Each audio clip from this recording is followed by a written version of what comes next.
and welcome to the channel. Here we talk about my experiences during lockup for educational use. I do not condone or glorify the behaviors in my stories. I spent 2 years in lockup at CFCF, and now that I'm out, I want to tell y'all about it. In this episode, we'll talk about one of my worst cellies. And let me tell y'all, this guy was absolute trash as a cellie. You know what I mean? This guy was extremely dirty. Like, he was so dirty that he brought body lice. He brought body lice to the cell. You know, I'll touch more on that later on. Now, there was many reasons why this guy was one of my worst cellies. A few of the reasons why he was because he was super dirty, like I said. He brought body lice, to my cell at the time. He was also super crazy, okay? And what I mean by super crazy, like, he would talk to himself. And I don't mean like every now and then. I mean, like, this dude would literally rather talk to himself than to talk to me or anybody else, no matter what the reason. You know what I mean? This guy, first of all, he smelled really bad, and he never left the cell at all. Like, he was the type of guy that you would imagine a scary person being, looking like. Imagine this guy. This guy was pretty much, he was like 35.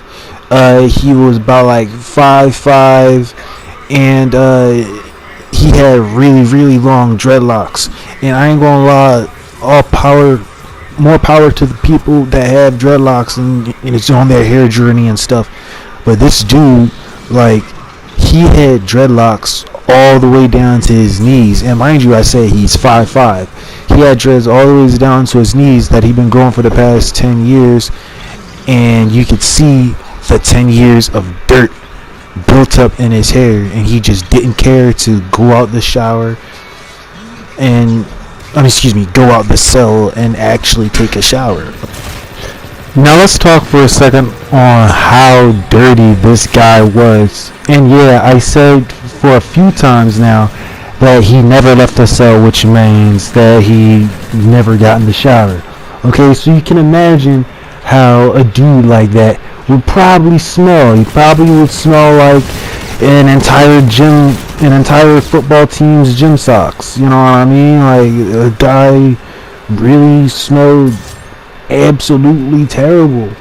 Like, it was so bad to the point, right? Mind you, we in jail, right? But it was so bad to the point that I literally had to sleep with my blanket over my head because he stank so bad. I had to sleep with a blanket over my head to alleviate the terrible smelling odor of disgusting man. You know what I'm saying?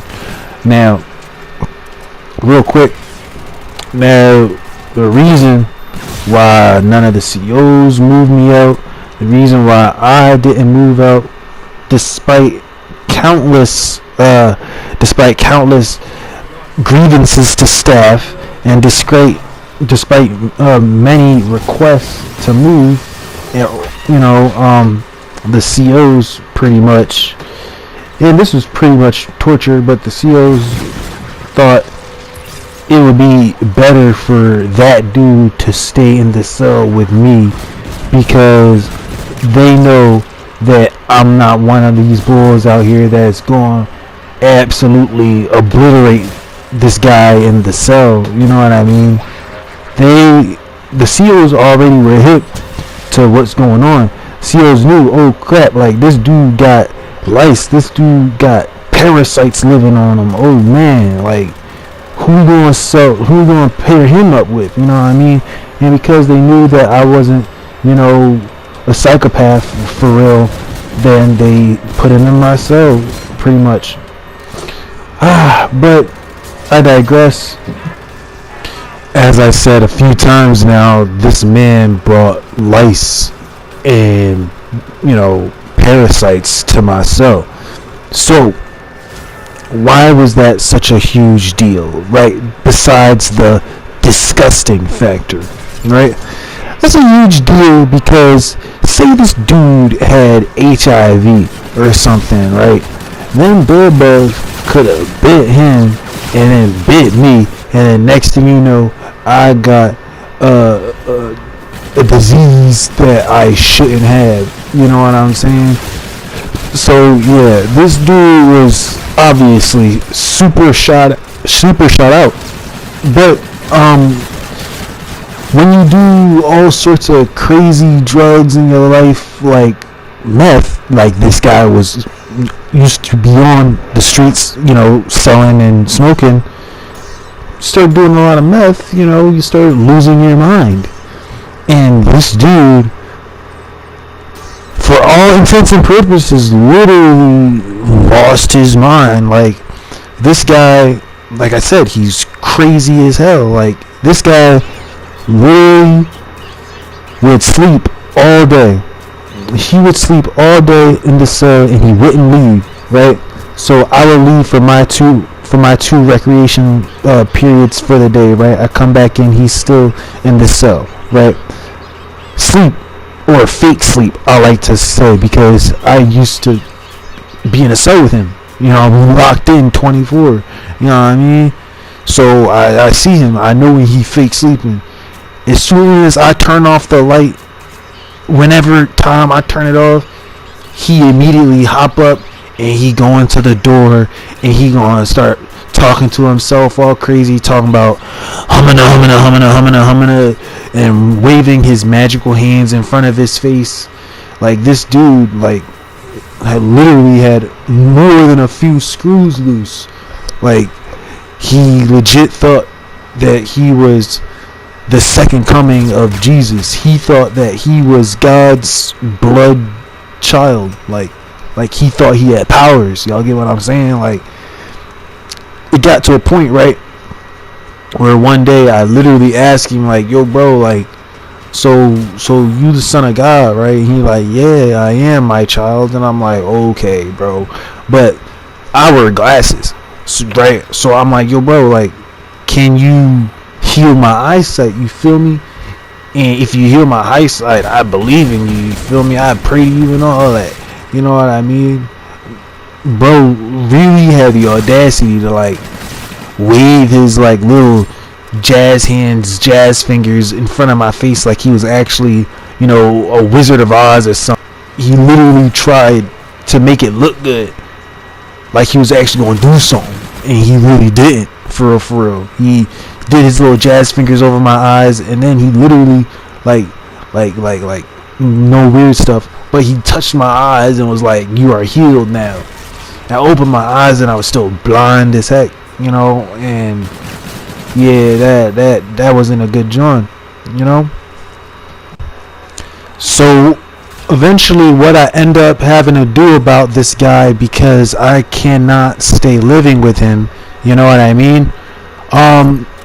Eventually one day, the laundry cart came around, you feel me? And they do laundry maybe once a week, maybe once every 2 weeks, you feel me? And then you do it early in the morning, maybe like 5 o'clock to 6 o'clock in the morning. They come around for people's laundries and stuff. Anyway, I'm up because I'm smelling bull. I'm up and I hear the laundry bins come around to ourselves. So I'm like, yo, bro, you gotta get up. You gotta put in laundry. You feel me? Because if you don't get up and you're not at your cell door, the laundry people are just gonna walk right past your cell, and you just gotta have dirty clothes for another 2 weeks to a month, But anyway, I wake this guy up and I'm like, yo, bro, wake up. We gotta do laundry. We got bed bugs and lice in this cell. Like, you're nasty, you're dirty. You need to get up, bro. You need to get in the shower. But pretty much, Bull said, no, I don't want to do no laundry. I'm tired right now. You just woke me up out of my sleep to go do laundry, yada, yada, yada. And that had me low-key start snapping on Bull a little bit, because he knew that we had bed bugs. He knew that he brought lice into my cell, and he purposely did not want to do any laundry. He purposely did not want to take any showers. He didn't want to take care of himself. You know what I'm saying? But like I said, he didn't come out the cell, so he didn't talk to his folks. He didn't get no showers. He didn't get no commissary. He didn't do it. He didn't get a lot of stuff, right? Anyway, long story short, after the incident where he didn't feel like taking a shower, I pretty much just cussed him out, and eventually, one of my other acquaintances in there, he knew my situation, and he let me move in the cell with him after his previous cellie had moved out, you know. But anyway, if you find yourself in jail, go take a shower. If you like this video, please give me a like and subscribe. Have a great rest of your day.